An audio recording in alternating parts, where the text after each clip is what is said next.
जय श्री कृष्णा मित्रों, आप सभी का एक बार फिर से स्वागत है दोस्तों। बहुत से लोगों के मन में यह प्रश्न जरूर उठता होगा कि जो मनुष्य आत्महत्या करते हैं उनका जन्म कब होता है और कैसे होता है। आखिर मृत्यु के बाद उन्हें कौन सा जन्म मिलता है और वह किन पाप कर्मों के कारण आत्महत्या करने के लिए विवश होते हैं। इसके पीछे का कारण क्या है। प्रिय मित्रों, आज हम इस प्रश्न का उत्तर आप सभी को एक अलौकिक कथा के माध्यम से देने जा रहे हैं। इस कथा को स्वयं धर्मराज ने देवर्षि नारद जी को सुनाई थी। तो चलिए मित्रों, आपका ज्यादा समय नष्ट न करते हुए यह कथा प्रारंभ करते हैं। मित्रों, एक बार की बात है, नारायण भक्त देवर्षि नारद जी नारायण नारायण का जाप करते हुए यमलोक में पधारते हैं।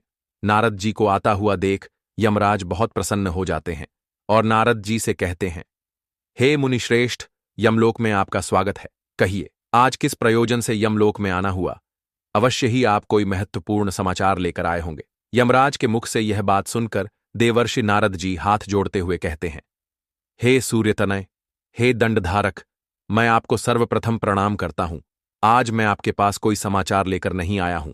मैं तो आपके पास अपनी एक शंका लेकर आया हूं।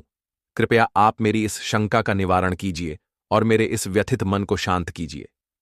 तभी धर्मराज मंद मुस्कान के साथ बोले, हे मुनिश्रेष्ठ, आपके मन में जो भी प्रश्न है आप निसंकोच होकर पूछिए, मैं अवश्य ही आपकी शंका का समाधान करूंगा। फिर देवर्षि नारद जी कहते हैं, हे सूर्य तनय धर्मराज, मेरा पहला प्रश्न यह है कि किस पाप के कारण स्त्रियां चुड़ैल बनती हैं। ऐसा कौन सा पाप है जो उन्हें ऐसा रूप धारण करने पर विवश करता है। और मेरा दूसरा प्रश्न यह है कि जो मनुष्य आत्महत्या करता है उसका अगला जन्म कब होता है और कैसा होता है। आखिर वह किन कर्मों के कारण आत्महत्या करता है। देवर्षि नारद जी के प्रश्न सुनकर धर्मराज मुस्कुराते हुए बोले, हे मुनिश्रेष्ठ, आज आपने समस्त मानव जाति के हित के लिए अत्यंत ही महत्वपूर्ण प्रश्न पूछा है। इस प्रश्न के उत्तर में समस्त मानव जाति का कल्याण छिपा हुआ है। हे मुनिश्रेष्ठ, मैं आपके पहले प्रश्न का उत्तर एक महान कथा के माध्यम से देना चाहता हूं। तत्पश्चात मैं आपके दूसरे प्रश्न का उत्तर दूंगा। आप इस कथा को ध्यानपूर्वक पूरा सुनना, तभी आपको आपके प्रश्न का उत्तर प्राप्त होगा। मित्रों, जो भी श्रोतागण इस कथा को पूरा सुनते हैं उनके घर से दुख दारिद्र्य का नाश हो जाता है और उन्हें गरीबी से छुटकारा मिल जाता है। उनके घर में कभी किसी की अकाल मृत्यु नहीं होती। मित्रों, कथा प्रारंभ करते हुए धर्मराज कहते हैं, हे मुनिश्रेष्ठ, यह कथा प्राचीन काल की है। दक्षिण देश में एक अत्यंत ही सुंदर और शोभायमान नगरी बसी हुई थी। उस नगरी में एक साधारण सी कुटिया में एक निर्धन ब्राह्मण अपनी पत्नी के साथ निवास करता था। पति का नाम धर्मदत्त और पत्नी का नाम सतीशना था। यह दंपति साधनाहीन था, परंतु उनका जीवन सच्चे प्रेम और भक्ति से परिपूर्ण था। सतीशना अपने पति को परमेश्वर का स्वरूप मानती थी। उसकी दिनचर्या अपने पति की सेवा और ईश्वर की आराधना में ही व्यतीत होती थी। ब्राह्मण धर्मदत्त एक सरल और धर्मपरायण व्यक्ति थे जो गांव के प्राचीन मंदिर में पुजारी का कार्य करते थे। उनका जीवन सत्य और ईमानदारी का उदाहरण था। हालांकि गरीबी ने उन्हें चारों ओर से घेर रखा था, परंतु उन्होंने कभी धर्म और सत्कर्म का मार्ग नहीं छोड़ा। वह नित्य ईश्वर की पूजा पाठ करते थे। सतीशना ने अपने पति का विषम परिस्थितियों में भी कभी साथ नहीं छोड़ा। मित्रों, आगे की कथा सुनाते हुए धर्मराज ने कहा, हे मुनिश्रेष्ठ, एक दिन ऐसा हुआ कि धर्मदत्त, जो हमेशा स्वस्थ और दृढ़ रहते थे, वे अचानक से बीमार पड़ गए। यह सब उनके पिछले जन्म के पाप कर्मों के कारण हुआ। धीरे धीरे धर्मदत्त का स्वास्थ्य और ज्यादा बिगड़ने लगा। सतीशना, जो सदैव अपने पति की भलाई के लिए ईश्वर से प्रार्थना करती थी, उनके इस कष्ट से अत्यंत व्याकुल हो उठी। उसने गांव के वैद्य को बुलाया, जो अनुभव में अत्यंत ज्ञानी और आयुर्वेद का अद्भुत ज्ञान रखने वाले थे। वैद्य ने उनकी नाड़ी देखकर गंभीरता से कहा, हे देवी सतीशना, इनकी बीमारी अत्यंत ही विषद है। यदि इनका उपचार समय पर नहीं हुआ तो स्थिति बिगड़ सकती है। इसके लिए केवल एक ही उपाय है, भगवान शिव जी के मंदिर का प्रसाद। वह प्रसाद इन्हें आरोग्य प्रदान कर सकता है। इसके अतिरिक्त कोई भी औषधि इन्हें स्वस्थ नहीं कर सकती। वैद्य की बात सुनकर सतीशना के मन में विचारों का तूफान उठ खड़ा हुआ। वह जानती थी कि यह मंदिर गांव से बहुत दूर एक घने और भयावह जंगल के पार स्थित था। जंगल के बारे में अनेक भयानक कहानियां प्रचलित थीं। लोग कहते थे कि वहां जंगली जानवरों के साथ साथ अज्ञात शक्तियों और भूत प्रेतों का भी वास है। परंतु सतीशना के मन में अपने पति के प्रति इतना प्रेम और समर्पण था कि उसने किसी भी प्रकार के भय को अपने ऊपर हावी नहीं होने दिया। उसने संकल्प लिया, मैं अपने पति के लिए अपने प्राणों की आहुति भी दे सकती हूं। यह जंगल चाहे जितना भी भयानक हो, मैं इसे पार करूंगी और भगवान शिव के मंदिर से प्रसाद लाकर अपने पति को रोग मुक्त करूंगी।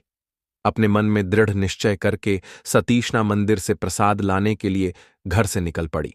वह अपने मुख में भगवान शिव का स्मरण करती हुई धीरे धीरे उस भयानक जंगल की ओर बढ़ने लगी।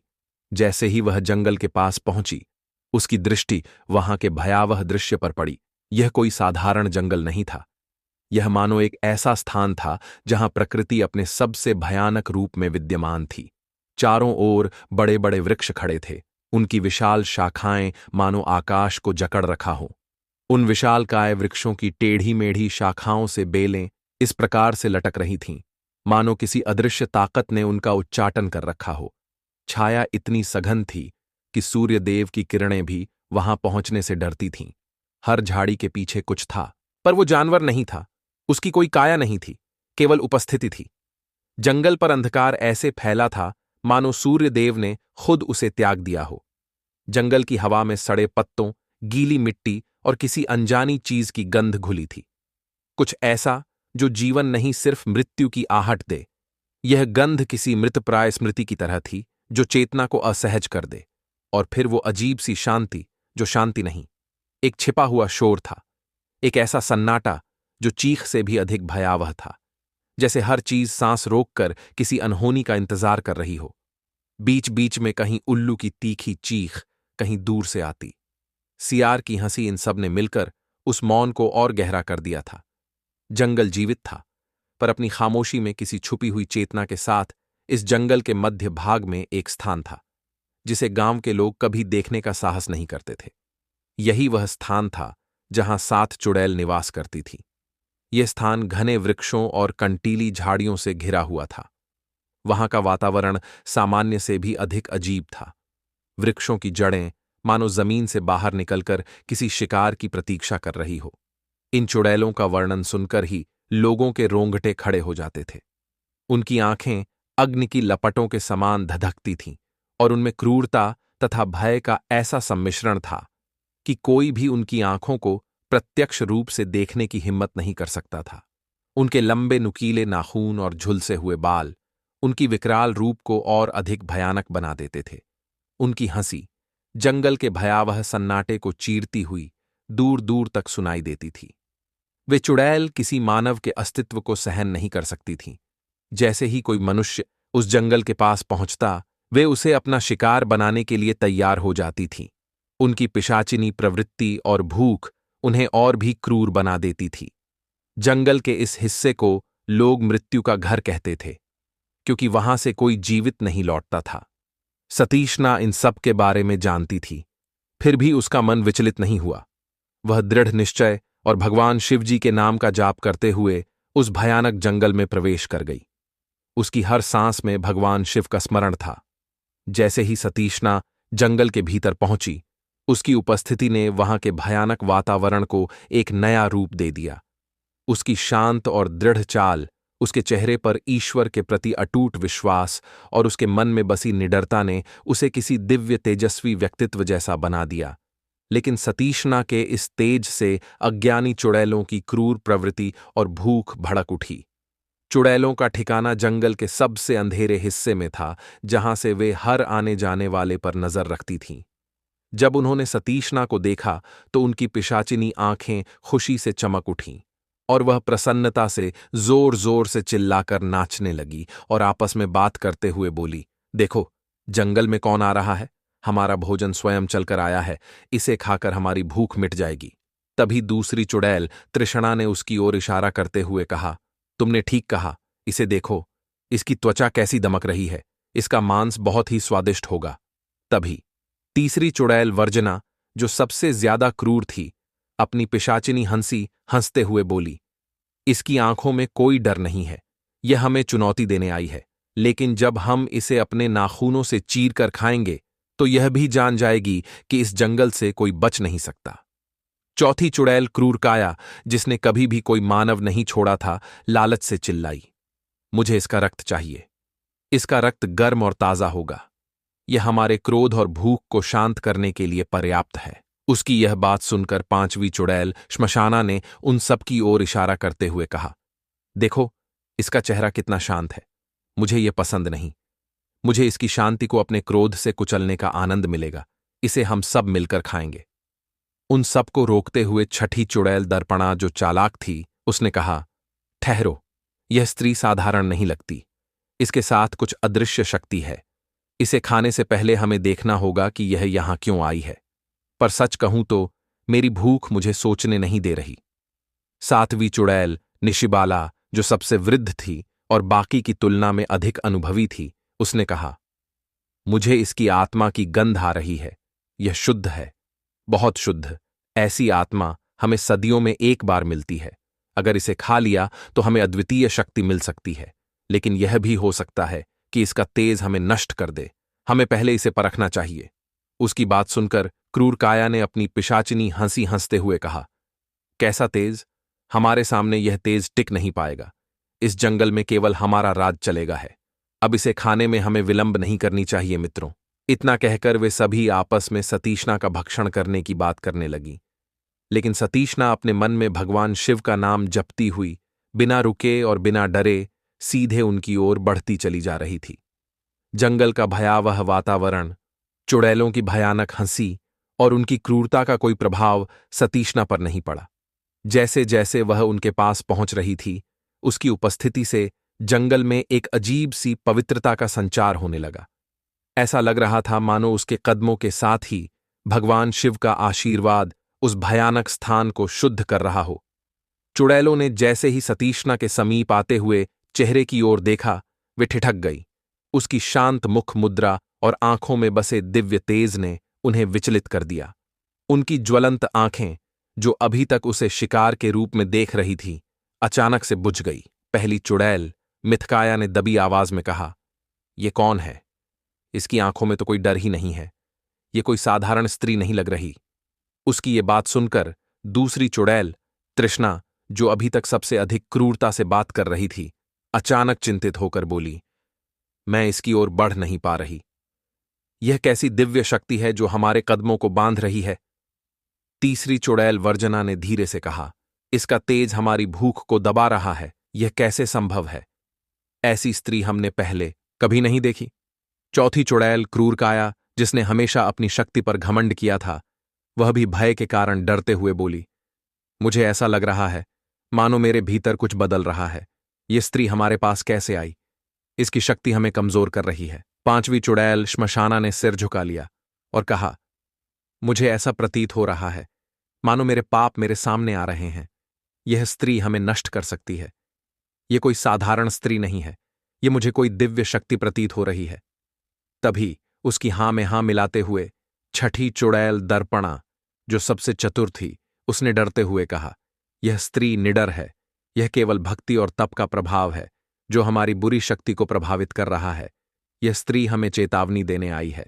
हमें इसे छूने का प्रयास भी नहीं करना चाहिए, अन्यथा हम भस्म हो जाएंगे। सातवीं चुड़ैल निशबाला, जो सबसे वृद्ध और समझदार थी, उसने सतीशना की ओर देखा और बोली, हमने अपने जीवन में अनेकों का भक्षण किया है, परंतु ऐसी आत्मा कभी नहीं देखी।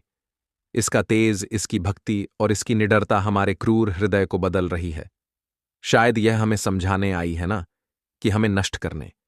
इस प्रकार से सभी चुड़ैलों की भूख अचानक शांत हो गई। उनके चेहरे की क्रूरता अब एक अजीब सी दुविधा में बदल गई थी। सतीशना, जो अभी भी भगवान शिव का नाम जप रही थी, उसने जब अपने सामने खड़ी चुड़ैलों की ओर देखा तो उसके मन में किसी भी प्रकार का कोई भय उत्पन्न नहीं हुआ। उसके चेहरे पर कोई डर या भय नहीं थी, बल्कि एक असीम करुणा का भाव था। उसकी ऐसी दृष्टि ने चुड़ैलों के हृदय को छू लिया। एक चुड़ैल मिथकाया ने साहस करके उससे पूछा, हे स्त्री, तुम कौन हो और ऐसी निर्भीक होकर हमारे पास क्यों आई हो? सतीशना ने शांति से कहा, मैं एक पतिव्रता स्त्री हूं। अपने पति की रक्षा के लिए भगवान शिव जी के प्रसाद की खोज में यहां आई हूं। मैं जानती हूं कि तुम कौन हो, लेकिन मैं तुमसे भयभीत नहीं हूं। मैं केवल अपने धर्म और भक्ति पर विश्वास करती हूं। चुड़ैलों के हृदय में यह सुनकर एक अजीब सी हलचल हुई। उनके मन, जो अब तक केवल क्रूरता और भूख से भरे थे, अचानक इस स्त्री की भक्ति और तेज से पिघलने लगे। पहली बार उन्होंने किसी जीवित प्राणी को भय और घृणा के बजाय करुणा की दृष्टि से देखा। सतीशना ने गहरी करुणा के साथ चुड़ैलों की ओर देखा और निडर होकर पूछा, हे देवियों, मैं जानती हूं कि आप साधारण आत्माएं नहीं हैं। आपके इस भयानक रूप के पीछे कोई ना कोई कारण अवश्य है। कृपया मुझे बताइए, आप कौन हैं और इस श्रापित रूप में क्यों हैं? उसकी यह बात सुनकर सबसे पहले चुड़ैलों में सबसे क्रूर दिखने वाली मिथकाया ने आगे बढ़कर अपनी जलती हुई आंखों से सतीशना को देखा। उसकी आवाज गहरी और डरावनी थी। उसने कहा, हे स्त्री, तूने पूछा है तो सुन। मैं अपने पिछले जन्म में एक साधारण से किसान की पत्नी थी।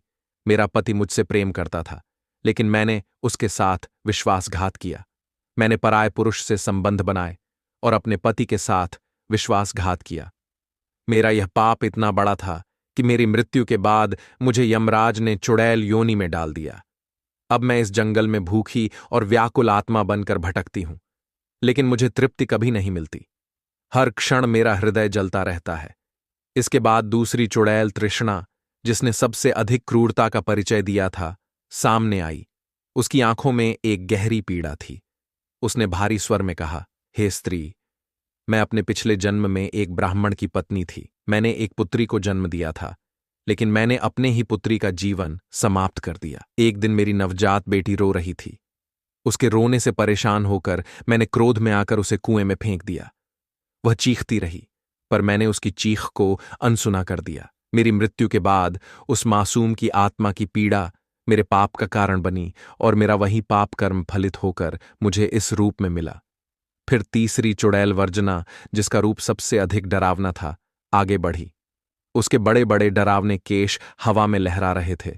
उसने दुखी स्वर में कहा, हे स्त्री, मैं अपने पिछले जन्म में व्यभिचारिणी थी।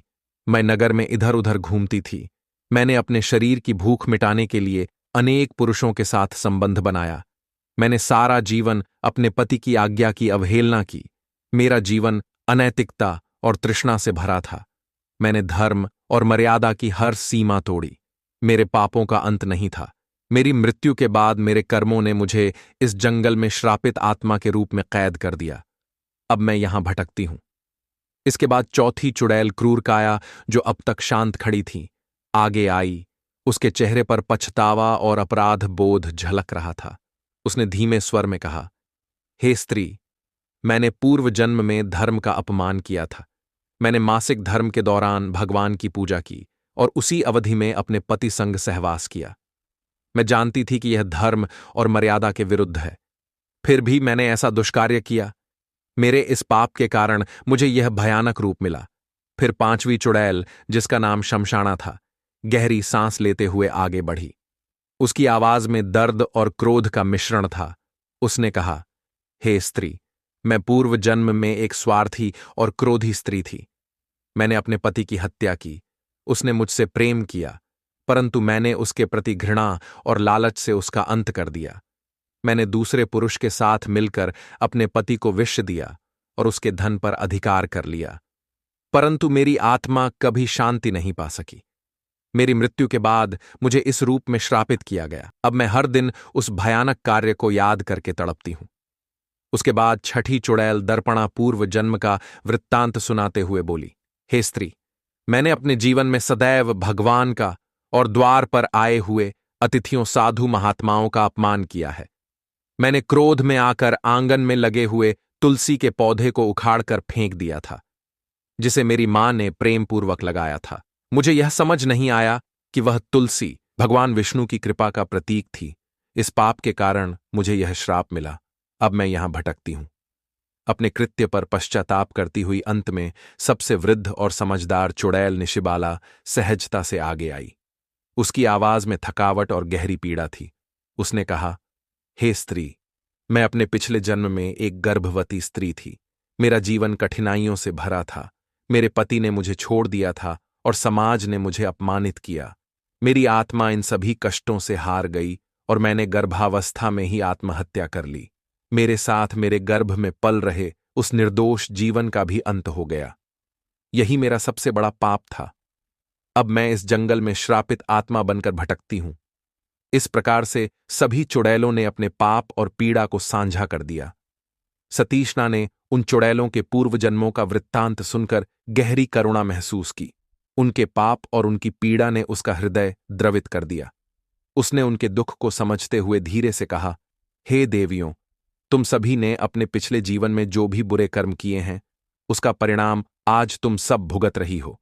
लेकिन यदि संभव हो तो मैं तुम्हारी सहायता करना चाहती हूं।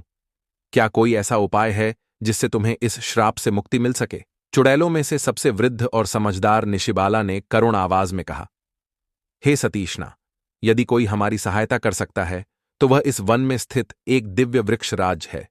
उनका नाम देवतरु है। वह एक विशेष स्थान पर स्थित है जहां केवल सच्चे हृदय और अटूट संकल्प से पहुंचा जा सकता है। यह वृक्ष राज किसी भी श्रापित आत्मा को मुक्ति का मार्ग दिखा सकते हैं, लेकिन वहां पहुंचना आसान नहीं है। यह वन अनेकों अज्ञात शक्तियों और बाधाओं से भरा है। सतीशना ने निशिबाला की बात सुनकर दृढ़ स्वर में कहा, हे देवी, यदि वह वृक्षराज तुम्हारी मुक्ति का मार्ग दिखा सकते हैं तो मैं उसे अवश्य खोजूंगी, चाहे इस वन में कितनी भी बाधाएं क्यों ना आए। मैं भगवान का नाम लेकर आगे बढ़ूंगी। इतना कहकर सतीशना उन चुड़ैलों की मुक्ति के लिए उस वृक्षराज को ढूंढने के लिए जंगल में आगे बढ़ जाती है। वृक्षराज देवतरु इस भयानक जंगल के सबसे गहरे भाग में स्थित थे। मित्रों, आगे की कथा सुनाते हुए यमराज कहते हैं, हे मुनि श्रेष्ठ देवर्षि नारद जी, यह कोई साधारण वृक्ष नहीं था। यह अपने आप में एक दिव्य वृक्ष था। इसकी शाखाएं स्वर्ण जैसी चमकती थीं और इसकी पत्तियां हरे माणिक की भांति दमकती थीं। ऐसा कहा जाता था कि इसकी छाया के नीचे जो भी भक्त सच्चे हृदय से प्रार्थना करता है उसकी हर मनोकामना पूर्ण होती थी। वृक्ष राज देवतरु तक पहुंचने का मार्ग अत्यंत ही दुर्गम और कठिन था, लेकिन सतीशना अपने संकल्प और भगवान की भक्ति के सहारे इस दिव्य वृक्षराज की खोज के लिए आगे बढ़ी। कुछ देर बाद सतीशना जंगल के और गहरे हिस्से में प्रवेश कर गई। चलते चलते वह एक ऐसे स्थान पर पहुंची जहां का वातावरण अन्य स्थानों से बिल्कुल अलग था। वहां की हवा में पवित्रता थी और चारों ओर एक अद्भुत शांति फैली हुई थी। उस स्थान के केंद्र में एक विशाल और भव्य वृक्ष खड़ा था जो अपने आप में दैवीय प्रतीत हो रहा था। उसकी शाखाएं किसी राजा के मुकुट जैसी फैली हुई थीं और पत्तियां मानो चमकती हुई हरे रत्नों की तरह दिखाई दे रही थीं। सतीशना ने ध्यान दिया कि उस वृक्ष का एक मनुष्य की तरह मुख है। वह समझ गई कि वही वृक्षराज है जिनके बारे में उन चुड़ैलों ने कहा था। सतीशना उस वृक्ष के समीप गई और उसकी ओर हाथ जोड़कर विनम्रता से कहा, हे दिव्य वृक्षराज, आप साधारण वृक्ष नहीं लगते। आपका तेज और आपकी उपस्थिति अद्भुत है। कृपया मुझे बताइए, आप कौन हैं और इस स्वरूप में क्यों हैं? मैंने सुना है कि आप मनुष्य की वाणी में बात कर सकते हैं। आप एक वृक्ष होकर भी ऐसा क्यों है? कृपया मुझे अपने जीवन का रहस्य बताइए। कुछ क्षणों के लिए वह स्थान और भी शांत हो गया। फिर वृक्ष ने धीमे और गंभीर स्वर में बोलना शुरू किया। उसकी आवाज गहरी और करुणा से भरी थी। उसने कहा, हे पतिव्रता सतीशना, मैं कोई साधारण वृक्ष नहीं हूं। मैं अपने पिछले जन्म के पापों का फल भोग रहा हूं। मेरे जीवन का रहस्य सुनो। मैं अपने पिछले जन्म में एक धनी और अहंकारी मनुष्य था। मेरा नाम समरजीत था। मैं अपने स्वार्थ के लिए वृक्षों को काटता था, विशेषकर पीपल के वृक्षों को जो धर्म और शास्त्रों में पवित्र माने जाते हैं। मैंने कभी नहीं सोचा कि वे वृक्ष भी जीवित हैं और उनके बिना पृथ्वी पर जीवन संभव नहीं है। मेरी आत्मा में कोई दया धर्म नहीं था। मैंने अपने लाभ के लिए सैकड़ों पीपल के वृक्षों को नष्ट कर दिया। मेरी मृत्यु के बाद मेरे इस पाप का दंड मुझे यह स्वरूप देकर दिया गया। अब मैं स्वयं एक वृक्ष के रूप में इस जंगल में खड़ा हूं और अपनी गलती पर हर क्षण पश्चाताप करता हूं। परंतु मेरे स्वरूप ने मुझे एक नई दृष्टि दी है। अब मैं समझता हूं कि प्रकृति और धर्म का अपमान करना कितना बड़ा पाप है। इस स्वरूप में रहते हुए मुझे एक वरदान मिला है। मैं उन लोगों की सहायता कर सकता हूं जो सच्चे हृदय से मुझसे प्रार्थना करते हैं। सतीशना ने वृक्षराज की कहानी सुनकर गहरी करुणा और आश्चर्य महसूस किया। उसने पूछा, हे वृक्षराज, यदि आप मेरी सहायता कर सकते हैं तो कृपया मुझे बताइए कि उन चुड़ैलों की मुक्ति का क्या उपाय है। मैं उनकी पीड़ा को समाप्त करना चाहती हूं। वृक्षराज ने उत्तर दिया, हे सतीशना, तुम्हारा हृदय करुणा और धर्म से भरा है। इन चुड़ैलों की मुक्ति का एकमात्र उपाय है भगवान शिव के मंदिर का बिल्व पत्र मिश्रित प्रसाद। तुम भगवान शिव के चरणों में प्रार्थना कर उनके पवित्र प्रसाद को प्राप्त करो और उसे इन चुड़ैलों को खिलाओ। कुंड का पवित्र जल और भगवान का प्रसाद इनके पापों को नष्ट कर देगा और इन्हें मुक्ति प्रदान करेगा। सतीशना ने वृक्षराज की बात ध्यानपूर्वक सुनी और कहा, हे वृक्षराज, मैं आपके मार्गदर्शन के लिए आपकी आभारी हूं। मैं भगवान शिव जी के मंदिर से बिल्वपत्र मिश्रित प्रसाद अवश्य लाऊंगी और इन चुड़ैलों को इस श्राप से मुक्ति दिलाने का प्रयास करूंगी। वृक्षराज ने आशीर्वाद भरे स्वर में कहा, जाओ सतीशना, तुम्हारी भक्ति और संकल्प से तुम्हारा कार्य अवश्य सफल होगा। भगवान तुम्हारा भला करे।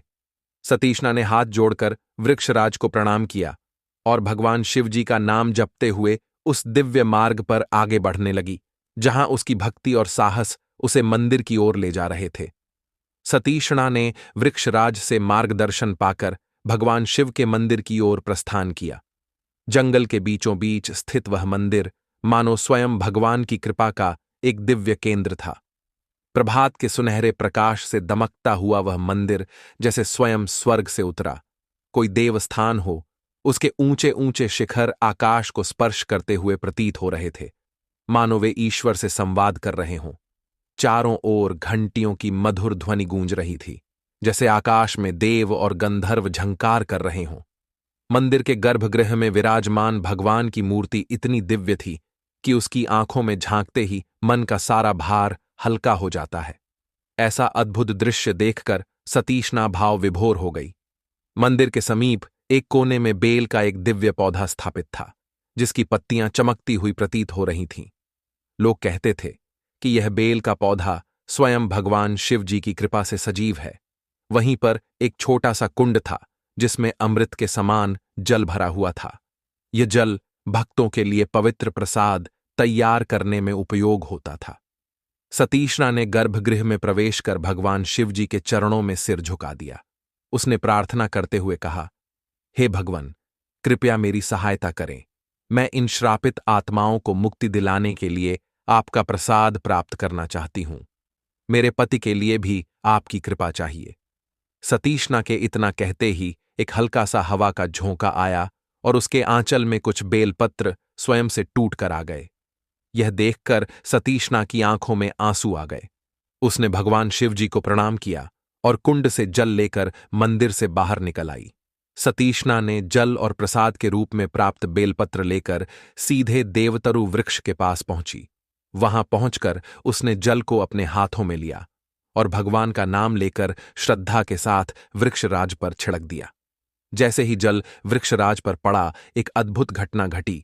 देवतरु के पत्ते और शाखाएं चमकने लगीं और पूरा वृक्ष एक दिव्य प्रकाश में बदल गया और उस स्थान पर एक दिव्य पुरुष प्रकट हुआ जो देवताओं के समान प्रतीत हो रहा था। उस दिव्य पुरुष ने तुम्हारी भक्ति और भगवान की कृपा ने मुझे मेरे पापों से मुक्त कर दिया है। अब मैं इस श्राप से मुक्त होकर स्वर्ग लोक जा रहा हूं। मैं सदैव आपका आभारी रहूंगा। इतना कहकर वह पुरुष एक दिव्य प्रकाश में विलीन हो गया। सतीशना ने सिर झुकाकर उसे प्रणाम किया और फिर चुड़ैलों की ओर बढ़ी। उन 7 चुड़ैलों के पास पहुंचकर उन्हें भगवान का बेलपत्र रूपी प्रसाद दिया और कहा, हे देवियों, यह प्रसाद भगवान शिव जी की कृपा का प्रतीक है। इसे ग्रहण करो और अपने पापों से मुक्ति प्राप्त करो। चुड़ैलों ने श्रद्धा के साथ प्रसाद को ग्रहण किया। जैसे ही उन्होंने प्रसाद खाया, उनके भयानक रूप बदलने लगे। उनकी जली हुई त्वचा और भयंकर आंखें अब शांत और सुंदर हो गईं। उनकी विकृत आकृतियां दिव्य स्त्रियों में परिवर्तित हो गईं। उनके चेहरे पर पवित्रता की आभा छा गई। श्राप से मुक्ति पाकर सभी चुड़ैलों ने सतीशना से कहा, हे पतिव्रता स्त्री, तुम्हारी भक्ति और करुणा ने हमें हमारे पापों से मुक्त कर दिया। हम सब सदैव आपके आभारी रहेंगे। इतना कहकर वे सभी आत्माएं दिव्य प्रकाश में विलीन हो गईं। उन आत्माओं के जाने के बाद सतीशना जंगल से सुरक्षित घर लौट आई। उसने अपने घर में कदम रखा तो उसकी आंखों में संतोष और करुणा की चमक थी। उसके हाथ में भगवान का पवित्र प्रसाद था, जो उसने अनेकों कठिनाइयों और भयानक बाधाओं को पार कर प्राप्त किया था। उसने अपने पति के पास जाकर कहा, हे स्वामी, आप भगवान के प्रसाद को ग्रहण कीजिए, यह आपके रोग को हर लेगा। मित्रों, अपनी पत्नी के कहने पर जैसे ही धर्मदत्त ने प्रसाद खाया, उनके चेहरे पर तुरंत एक दिव्य चमक आ गई। उनके शरीर से मानो सारी बीमार दूर हो गई और उनका स्वास्थ्य ठीक हो गया। उन्होंने सतीशना की ओर देखा और कहा, हे धर्मपत्नी, तुम्हारी भक्ति, धैर्य और अडिग संकल्प ने न केवल मेरा जीवन बचाया, बल्कि मुझे यह सिखाया कि सच्चे प्रेम और निष्ठा के आगे कोई भी बाधा बड़ी नहीं होती। आज तुमने अपने पतिव्रता धर्म का एक और उदाहरण प्रस्तुत करके समस्त नारी जाति को गौरवान्वित किया है। मैं तुम्हें प्रणाम करता हूं। मित्रों, यमराज ने नारद जी की ओर देखते हुए कहा, हे मुनिश्रेष्ठ, इस कथा को सुनने के बाद आपको आपके पहले प्रश्न का उत्तर मिल गया होगा कि किन पापों के कारण स्त्रियां चुड़ैल बनती हैं। हे मुनिश्रेष्ठ, मनुष्य अपने द्वारा किए गए बुरे कर्मों का फल अवश्य भोगता है, परंतु भगवान की भक्ति और सच्चा पश्चाताप हर पाप को नष्ट कर सकता है।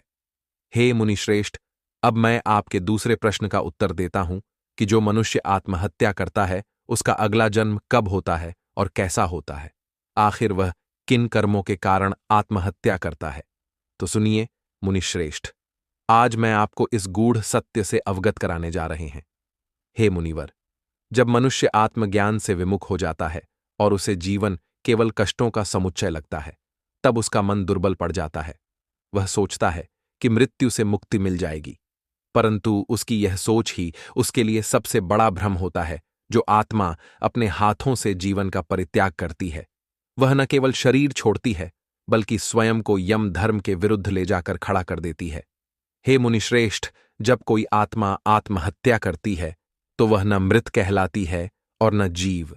वह एक अधर में झूलती हुई प्रेत योनि में प्रवेश करती है। उसे न तो शरीर मिलता है और न ही शांति। ऐसी आत्मा मृत के बाद एक विशेष प्रकार की यंत्रणा से गुजरती है। वह पृथ्वी और यमलोक के बीच प्रेत योनि में भ्रमण करती रहती है। हे देवर्षि, आत्मा के संबंध में गरुड़ पुराण के प्रेतकल्प कहा गया है कि न मृतो न च जीवो सह प्रेतः संचारते धराम आत्मवधः स ही घोरः न दृश्यम सुखमम लभेत। अर्थात वह आत्मा भूख, प्यास, तृष्णा और शोक में घिरी रहती है, किंतु शरीर न होने से कुछ भी अनुभव नहीं कर पाती। यह स्थिति उसे तब तक झेलनी पड़ती है जब तक उसकी प्राकृतिक मृत्यु की आयु पूरी नहीं हो जाती। उसकी तृष्णाएं जलती रहती हैं, उसे संतोष नहीं मिलता। यह उसकी अधूरी यात्रा का परिणाम है। प्रेत योनि की यंत्रणा अग्नि के समान होती है। ये अग्नि आत्मा को जलाती नहीं है, केवल पीड़ित करती है। ऐसी आत्मा न तो दिखती है न मिटती है, बस भटकती रहती है। आत्महत्या किए हुए मनुष्य की आत्मा तब तक नया जन्म नहीं ले पाती जब तक उसका निर्धारित जीवन काल पूरा न हो जाए। यदि वह 80 वर्षों तक जीने हेतु जन्मी थी और 30 में ही देह त्याग दी, तो शेष 50 वर्षों तक एक अधूरी आत्मा बनकर भटकेगी। उसके बाद उसका जन्म होता है, परंतु सहज रूप में नहीं होगा। कभी मानसिक रोगी के रूप में, कभी विकलांग, तो कभी किसी दुखदायी पशु योनि में। हे मुनिश्रेष्ठ, आत्महत्या की गई आत्मा का नया जीवन कभी भी सरल नहीं होता, क्योंकि उसने अपने पूर्व कर्मों को बीच में छोड़ दिया था। यदि कर्म अधूरे हों तो फल भी विकृत होते हैं। यमराज की बात सुनकर नारद जी सहज स्वर में बोले, हे धर्मराज, क्या वह आत्मा मुक्त हो सकती है? इस प्रश्न का उत्तर देते हुए धर्मराज ने कहा, हे मुनिवर, यदि उस आत्मा के परिजनों को इसका भान हो जाए और वे धर्म पथ का सहारा लें, तो वह मुक्त हो सकती है। इसके लिए परिजनों को श्राद्ध, पिंडदान, गंगाजल, तीर्थ स्नान और भक्ति की अग्नि से उस आत्मा को धीरे धीरे मुक्त कराए, तब वह आत्मा यमदूतों द्वारा दोबारा गति प्राप्त करती है और नए जीवन की ओर अग्रसर होती है। यह एक गहरा और सूक्ष्म सत्य, जिसे केवल श्रद्धा और कर्म से ही समझा जा सकता है। इसलिए हे मुनि श्रेष्ठ, मनुष्य को जो शरीर रूपी काया मिली है, उसे उसका सम्मान करना चाहिए। यह शरीर आत्महत्या के लिए नहीं बना है, यह मोक्ष की सीढ़ी है। जो आत्मा दुख में भी धैर्य और श्रद्धा रखती है वही मोक्ष की ओर बढ़ती है और मृत्यु के बाद उसकी अधोगति नहीं होती। जो आत्मा आत्महत्या करती है वह मोक्ष नामक सीढ़ी को स्वयं तोड़ देता है और वर्षों तक मृत्युलोक में भड़कता है। हे मुनि श्रेष्ठ, यह जीवन एक अनमोल अवसर है। जो आत्मा इसे तुच्छ समझकर त्याग देती है वह केवल अपने भविष्य को अंधकार में डालती है। मानव को चाहिए कि चाहे जैसे भी परिस्थिति हो वह धैर्य, भक्ति और विवेक के साथ उसे पार करे। जैसे रात्रि के बाद भोर आती है वैसे ही जीवन के हर अंधकार के बाद उजास अवश्य आता है। इतना कहकर धर्मराज अपने कथनों को विराम देते हैं। प्रिय मित्रों, इस प्रकार से आज की यह दिव्य और ज्ञान से परिपूर्ण कथा समाप्त हुई। आशा करते हैं आपको यह कथा पसंद आई होगी। प्रिय मित्रों, वीडियो देखने के लिए आप सभी का बहुत बहुत धन्यवाद। जय भोलेनाथ, जय श्री कृष्णा।